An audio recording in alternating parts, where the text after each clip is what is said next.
Dating app ద్వారా ఆడపిల్లలను ఆకర్షించి వారిని లోబరుచుకొని లాడ్జికి తీసుకుని వెళ్ళి వారి దగ్గర నుంచి ఆభరణాలు అపహరించిన ఒక యువకుడిని మాచవరం పోలీసులు అరెస్ట్ చేశారు. జిల్లా చెందిన ఒక అమ్మాయి ఉద్యోగ నిమిత్తం ఇక్కడికి వచ్చి వెటనరీ కాలనీలో ఒక హాస్టల్లో ఉంటూ ఆ అమ్మాయి టెలిగ్రామ్ యాప్ ద్వారా ఒక అతను కిలారి నాగతేజ అనే ఒక కుర్రాడితోటి లవ్లీ డేటింగ్ యాప్ ద్వారా పరిచయం అయ్యి సుమారుగా ఒక నెల నుంచి వాళ్ళిద్దరూ మాట్లాడుకుంటూ పరిచయం పెంచుకున్నారు. ఎవ్రీడే ఫోన్లో మాట్లాడుకుంటూ అట్లా చేసుకొని 27వ తారీఖు నాడు మన ఫోన్లో మాట్లాడుకుని 22వ తారీఖు నాడు కలుద్దామని చెప్పేసి ఇద్దరు డేటింగ్లో భాగంగా ఎం హోటల్కి ఆపోజిట్లో రోడ్డు చోట్ల పక్క హైవేకి ఇతర పక్క M5 హోటల్లో రూమ్ నెంబర్ 408 బుక్ చేసుకొని ఈ అమ్మాయిని అక్కడ రమ్మంటంతో ఈ అమ్మాయి కూడా అక్కడికి చెప్పిన దాని ప్రకారం వెళ్ళి ఇద్దరు రూమ్లోకి వెళ్ళి తర్వాత ఇతను ఈ అమ్మాయిని ఇద్దరు కలిసి మాట్లాడుకున్న తర్వాత ఈ అమ్మాయికి కత్తి చూపించి ఈ అమ్మాయి దగ్గర ఉన్న బంగారపు గొలుసు, అదేవిధంగా ఒక ఉంగరం 3 గ్రాములది సుమారుగా, ఇంకొక ఉంగరం 2 గ్రాములది, గొలుసు సుమారుగా 15 గ్రాముల గొలుసుని ఇతను తీసుకొని అమ్మాయి ఖర్చు బెదిరించేసి అక్కడ నుంచి వెళ్ళిపోవడం జరిగింది. దాని మీద అమ్మాయిని కాళ్ళు చేతులు కూడా కట్టేయడం జరిగింది. అమ్మాయిని బట్టలు కూడా ఇప్పించి అతను కూడా బట్టలు కూడా ఇప్పడం జరిగింది. కానీ వేరే రకంగా ఎలాంటి ఏమీ జరగలేదు. అయిన తర్వాత అతను తీసుకొని అమ్మాయి బాత్రూమ్కి వెళ్ళడంతో ఇతను పారిపోవడం జరిగింది. దాని మీద అమ్మాయి కంప్లైంట్ చేయడంతో ఇమీడియట్లీ మాచవరం సిఐ గారు కానీ మన శంకర్ ఎస్ఐ, శ్రీనివాస్ ఎస్ఐ, తర్వాత అమ్మాయి ప్రజాభవన్, ఈ క్రైమ్ స్టాఫ్ మన డీసీపీ గారి యొక్క ఉత్తర్వుల మేరకు సిపి గారు ఎప్పటికప్పుడు మానిటర్ చేస్తూ దీని మీద ఇమీడియట్లీ మనం ఈ కవరు తర్వాత ఈ సెల్ ఫోన్ ఆధారం ద్వారా, తర్వాత టెలిగ్రామ్ ద్వారా, ఈ యాప్ దాన్ని కనెక్టెడ్ సీసీ ఫుటేజ్ ద్వారా చెక్ చేసుకొని అతను ఎక్కడి నుంచి వచ్చాడు, అదేవిధంగా అతను ఎక్కడి నుంచి వెళ్ళిపోయాడు. ఆ రోజు ఈవినింగ్ 3 o'clock నుంచి మేము చేసుకుంటూ వెళ్ళి ఆ రోజు ఈవినింగ్ 3 o'clock నుంచి ఆల్మోస్ట్ తెల్లారి ఈవినింగ్ దాకా కూడా ఈ సీసీ ఫుటేజ్ అన్నీ పరిశీలించుకుంటాం కాబట్టి మనకి ఆధారాలు లభ్యమైనవి. లభ్యం కావడంతో అతన్ని ఈరోజు మనం అతన్ని ముద్దాయిని అరెస్ట్ చేయడం జరిగింది.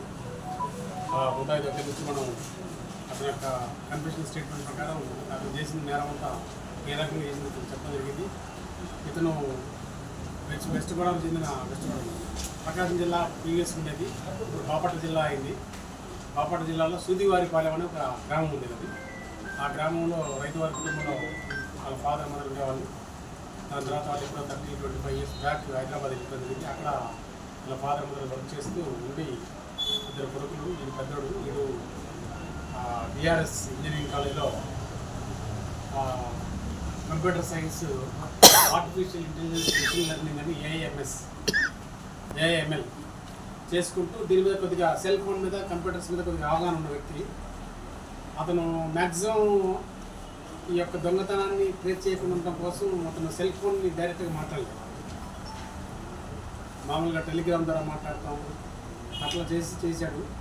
సరే మన మనోళ్ళు సాంకేతికతతో కొద్దిగా బాగా సిపి గారు చేసి వెరీ పర్టికులర్ డీసీపీ మేడం కూడా, సరదా మేడం కూడా దీని మీద క్షుణ్ణంగా పరిశీలించి వాళ్ళు ఎప్పటికప్పుడు మనకు గైడ్ చేస్తూ ఈ రకంగా చేయండి అని చెప్పేసి నేను చెప్పిన చేసేదాన్ని మేము తెలియజేస్తూ ఉంటే దానికి మళ్ళీ యాక్చువల్గా ఈ రకంగా వెళ్ళండి, ఆ రకంగా వెళ్ళండి అని చెప్పడంతో మా స్టాఫ్ అంతా కూడా దీనికి మన సైబర్ క్రైమ్ వాళ్ళు కానివ్వండి, లేకపోతే కమాండ్ కంట్రోల్ కానివ్వండి, సీసీ ఫుటేజ్లు అనేది చాలా ఇంపార్టెంట్.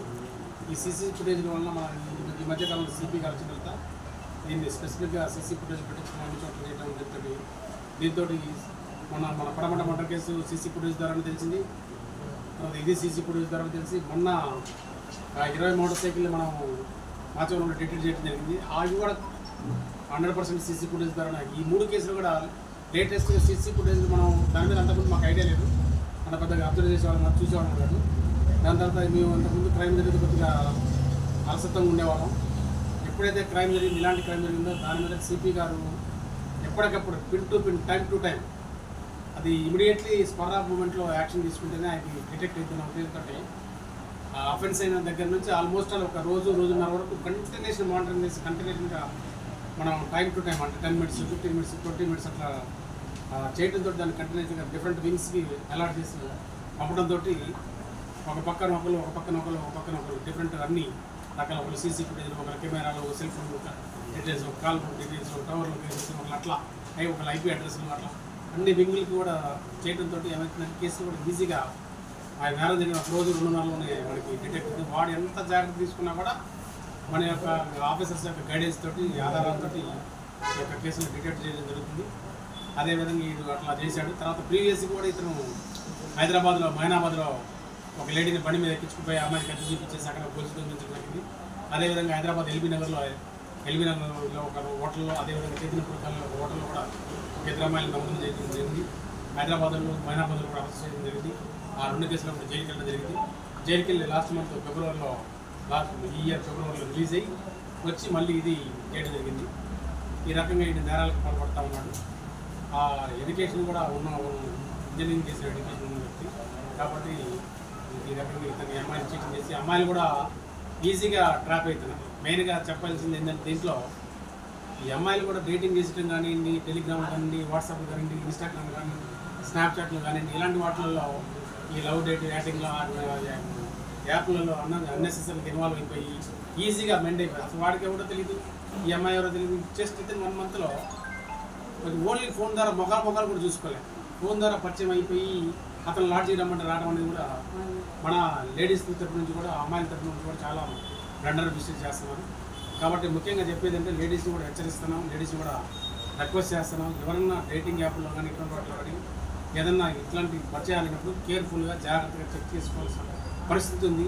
గుర్తున్న ఒక బాయ్ పరిచయం అయిపోయి ఆ ఏజ్ ఫ్యాక్టరీతో ఈజీగా వెళ్ళిపోయి అనవసరంగా లైఫ్ స్పాయిల్ చేసుకొని మళ్ళీ మనం మచ్చబడి జీవితంలో ఆ తర్వాత బాధపడే కూడా ఉపయోగం ఉండదు. కాబట్టి ఎవరైనా సరే డేటింగ్ యాప్లో కానివ్వండి, ఎనీ వాట్సాప్లో కానివ్వండి అన్నెసెసరీ ఇన్ఫర్మేషన్ పాస్ చేయడం, లేకపోతే ఈజీగా వాళ్ళతో యాక్సెస్ కావడం, లేకపోతే పరిచయం లేని వ్యక్తితో తొందరగా మింగిల్ అయిపోవడం, వాళ్ళు చెప్పే మాటలు పడిపోవడం, ఇలాంటి వలన లేడీస్ లైఫ్ స్పాయిల్ అయిపోతుంది. కాబట్టి దయచేసి ఈ అమ్మాయిలకు ఎవరు కూడా ఇలాంటి వాటికి లొంగకుండా 1-2 సార్లు అంత ఎడ్యుకేటెడ్ పీపుల్ అయి ఉండి చదువుకొని జాబ్ చేస్తూ ఉండి అలాంటి ఇవన్నీ తెలిసి కూడా టీవీలలో వస్తున్నాయి, పేపర్లలో వస్తున్నాయి, సినిమాలలో వస్తున్నాయి, ఇలాంటి ఇన్సిడెంట్స్ జరుగుతున్నాయని చెప్పినా కూడా ఈవెన్తో నెంబర్ ఆఫ్ పీపుల్ ఇటువంటి వాటికి మోసపోతా ఉన్నారు. కాబట్టి యూత్ని, యంగ్ జనరేషన్ లేడీస్ని, అదేవిధంగా కొంతమంది ఫ్యామిలీ మెంబర్స్ కూడా, కొంతమంది లేడీస్ కూడా ఇలాంటి వాటికి చూసుకోవడం అవుతుంది.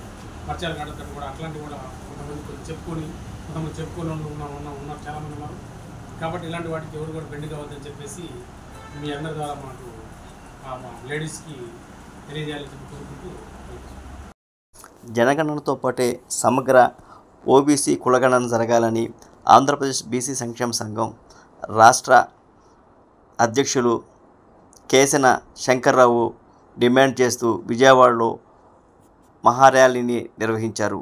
ఈ సందర్భంగా పోలీసులు ఆయన్ని ఆ ర్యాలీకి అనుమతి లేదంటూ అడ్డుకున్నారు. అనంతరం పోలీసులు ఆయన అరెస్ట్ చేసి విడుదల చేశారు. మహాత్మా జ్యోతిరావు పూలేకు, అంబేద్కర్లకు ఆయన నివాళులర్పించారు. మీడియా మిత్రులకి ముందుగా హృదయపూర్వక నమస్కారాలు. ఈరోజు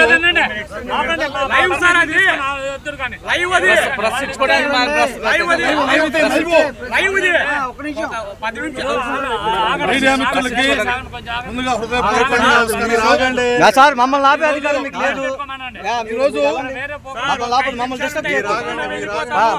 ఈరోజు విజయవాడలో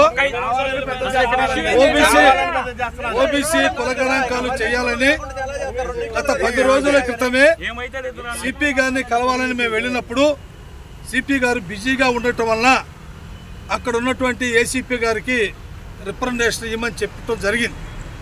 ఆ క్రమంలో ఏసీపీ గారికి మేము రిప్రజెంటేషన్ కూడా ఇవ్వటం జరిగింది.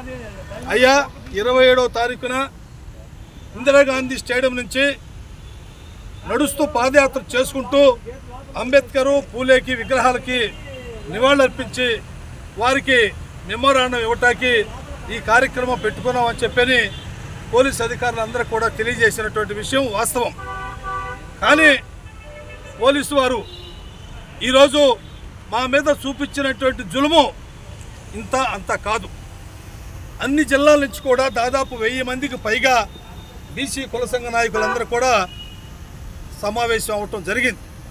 అక్కడ మేము కేవలంగా ఓబీసీ కులగణాంకాలు చేయాలని, బీసీ మంత్రిత్వ శాఖను పెట్టాలని, అదేవిధంగా ఎవరికీ లేనటువంటి క్రిమిలేయర్ని ఎత్తేయాలని, అదేవిధంగా బీసీ మంత్రిత్వ శాఖను పెట్టారని, అదేవిధంగా ఓబీసీ మహిళలకు కూడా మా సపోర్ట్ ఎంతో ఇవ్వాలని, ఆ క్రమంలో కేంద్రంలో కానీ మరి కేంద్ర సర్వీసులో చేసేటువంటి వ్యక్తులకి ప్రమోషన్లో కానీ సరైనటువంటి అవకాశాలు కల్పించాలని చెప్పని ఒక కార్యక్రమాన్ని మేము తీసుకున్నటువంటి నేపథ్యంలో ఈ రోజున ఉదయం నుంచి ఇప్పటి వరకు కూడా పోలీసు వారు మా వెమ్మట పడి మమ్మల్ని నానా హింసలు పెట్టి నానా ఇబ్బందులకు గురి చేసి మేమేదో చరిత్రహీనులుగా మేమేదో టెర్రరిస్టులుగా మేమేదో సంఘ విద్రోహ శక్తులుగా మా వెంబడి పడి రకరకాలుగా మమ్మల్ని అవమానాలు చేసి మమ్మల్ని బాధించినటువంటి విషయం మీడియా మిత్రులందరూ కూడా నేను తెలియజేస్తా ఉన్నా. ముఖ్యమంత్రి గారు చూస్తే బీసీలే మా వెన్నుముక, బీసీలే తెలుగుదేశం పార్టీని నినాదాలు చేస్తూ ఉన్నారు. కానీ ఇక్కడ ఉన్నటువంటి పోలీస్ అధికారులు చాలా అతిగా చేసి మమ్మల్ని చాలా అవమానపరిచి మమ్మల్ని చాలా ఇబ్బందులకు గురి చేసేటువంటి విషయాన్ని మీడియా మిత్రులకి మేము తెలియజేస్తా ఉన్నాం. ప్రజాస్వామ్యబద్ధంగా రాజ్యాంగానికి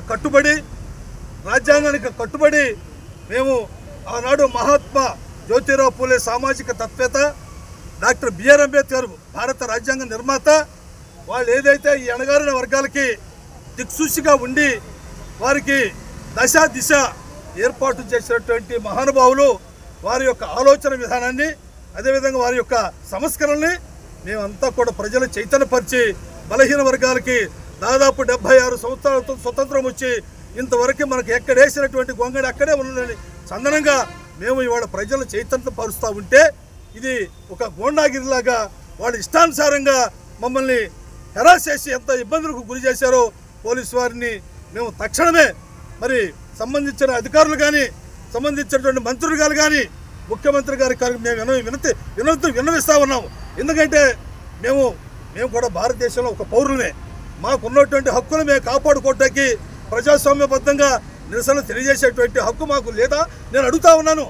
ఇవాళ ఈ రాజకీయ పార్టీలకైతే పర్మిషన్లు అవసరంలా, లేకపోతే మీకు ఏమీ అవసరంలా, మీరు ఇష్టానుసారంగా పెట్టుకోవచ్చు, ఇష్టానుసారంగా రాజకీయ పార్టీల్ని విమర్శలు చేయొచ్చు.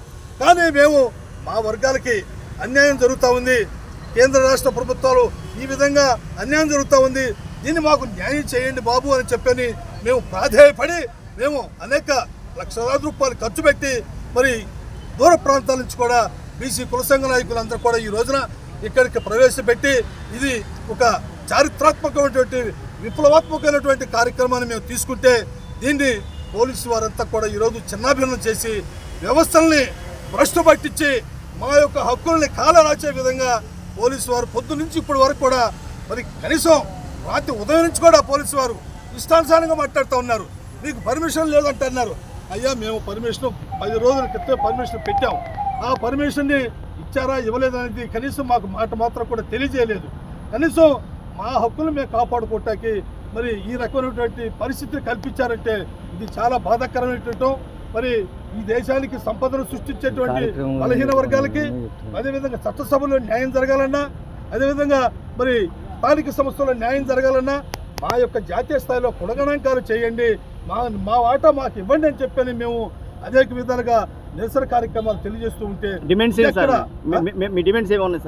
జాతీయ స్థాయిలో ఓబీసీ కులగణాంకాలు లెక్కించాలి, అదేవిధంగా కేంద్ర ప్రభుత్వ సర్వీసులో ఉన్నటువంటి వారందరికీ ప్రమోషన్లు ఏర్పాటు చేయాలి, బీపీ మండలి ఏదైతే సిఫార్సులు పెట్టాడో ఆ సిఫార్సులని కూడా అమలు చేయాలి. దానిలోనే జాతీయ ఓబీసీ మహిళా బిల్లులో ఓబీసీ మా బీసీ సబ్కోటాని విడుదల చేయాలి, సబ్కోటా ఏర్పాటు చేయాలి, బీసీ మంత్రిత్వ శాఖను ఏర్పాటు చేయాలి, ఎవరికి లేనటువంటి క్రిమిలేయర్ని ఎత్తివేయాలి. ఈ యొక్క అంశాలతోనే మేము ఇవాళ నిరసన కార్యక్రమం తెలియజేస్తూ ఉంటే మా మీద ఇవాళ పోలీసులు ఆ విధమైనటువంటి కార్యక్రమానికి మరి దేశవ్యాప్తంగా రాష్ట్ర వ్యాప్తంగా ప్రజలందరూ కూడా ఆలోచన చేయాలి. ఇవాళ మన హక్కుల్ని కాల రాస్తూ ఉన్నప్పుడు మీరందరూ కూడా నిద్రపోతే మీరందరూ కూడా మరి మాతో పాటు కలిసి వచ్చి ఉద్యమాలకి పోరాటానికి మనం హక్కుల సాధన కోసం ఉద్యమించాల్సిన అవసరం ఆసనమైందని చెప్పని తెలియజేస్తూ సెలవు తీసుకుంటాం.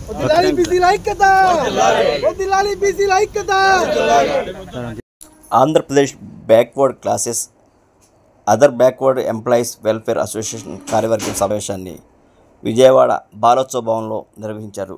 ఈ సందర్భంగా అసోసియేషన్ అధ్యక్షులు గుర్తుల వీరబ్రహ్మం మాట్లాడుతూ అన్ని జిల్లాల్లో సభ్యత్వ నమోదు చేయాలన్నారు. వేదికను అలంకరించవలసిందిగా కోరుచున్నాం.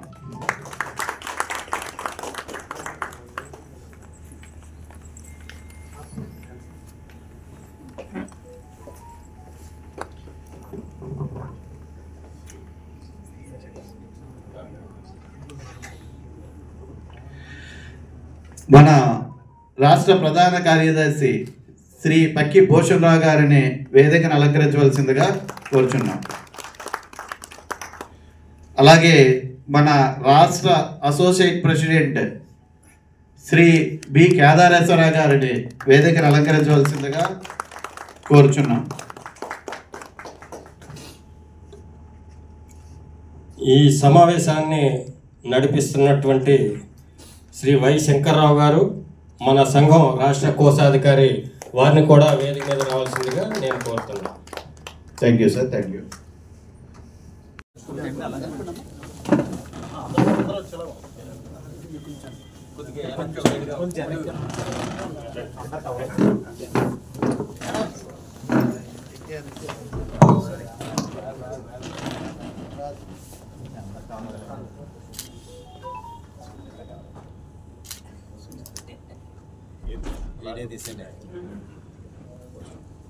అందరూ వచ్చి రెండు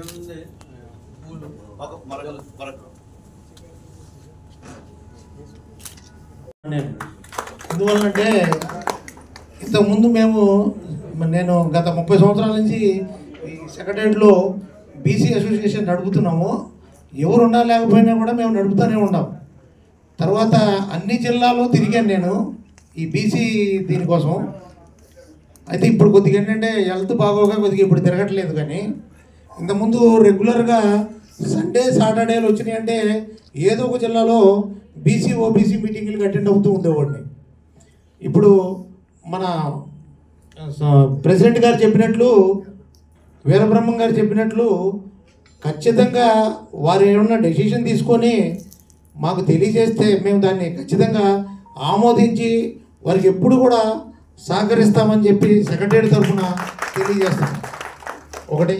రెండోది, ఇంకొకటి పోతే మాకు సెక్రటరియట్లో ఈ మంత్రులు కానీ వీళ్ళు కానీ మొన్న రీసెంట్గా 11వ తారీఖు ఒక ప్రోగ్రాం చేసాం మనం, ఏది జ్యోతిరావు పూలే గారి. దానికి మన సబితా మేడం కానీ అచ్చెన్నాయుడు గారు కానీ తర్వాత రెవెన్యూ మినిస్టర్ గారు వీళ్ళు ఫోన్లు చేశారు నాకు. చేసి మాకు చెప్పకుండా చేస్తున్నారు ఏందని చెప్పి అన్నారు. అంటే ఇది ఓన్లీ మాకు దీనికోసమే పెట్టాం మేడం, మీరు మంత్రుల గురించి ఇంటి గురించి కాదు మేము పెట్టింది. ఎందువల్లంటే మేము ఆ రోజు మా కమిటీలో తీర్మానం చేసుకుందే మంత్రులు పిలిస్తే ఏమవుతుందంటే మన వాళ్ళందరూ కూడా అటే కాన్సన్ట్రేట్ చేస్తున్నారు కానీ అసలు ఈ ప్రోగ్రాం కల్లా కాన్సన్ట్రేట్ చేయట్లేదు. అందువల్ల వాళ్ళని పిలవలేదు మేము. అందుకని చెప్పి అది వాళ్ళకి చెప్పాము. అయితే అచ్చెన్నాయుడు నాకు ఫోన్ చేసి బాగా తిట్టేశారు. అంటే అతనితో నాకు అంత స్వతంత్రం ఉంది కాబట్టి తిట్టేశారు. దానికి నేను చెప్పాను, కాదు మిమ్మల్ని మళ్ళీ ఇంకో ప్రోగ్రాం పెడుతున్నాము, మళ్ళీ దానికి పిలుస్తామని కూడా చెప్పాము. అప్పుడు మేము ఆ ప్రోగ్రాంకి మన వీరబ్రహ్మం గారు కూడా వచ్చారు, వారికి కూడా చాలా ధన్యవాదములు. అట్లనే మన ఆర్టీసీ తరఫు నుంచి వారు వచ్చారు, అందరికి కూడా చాలా ధన్యవాదం తెలియజేస్తున్నాము. ఇంకపోతే మీరు ఎప్పుడైనా మెయిన్గా ఏంటంటే మనకి మెంబర్షిప్ డ్రైవ్ చేయకపోతే మనం అసలు ఏమీ చేయలేము. అసోసియేషన్కి మెయిన్ రేపు పొద్దున మనల్ని అడిగితే అంటే మీ మెంబర్షిప్ ఎంత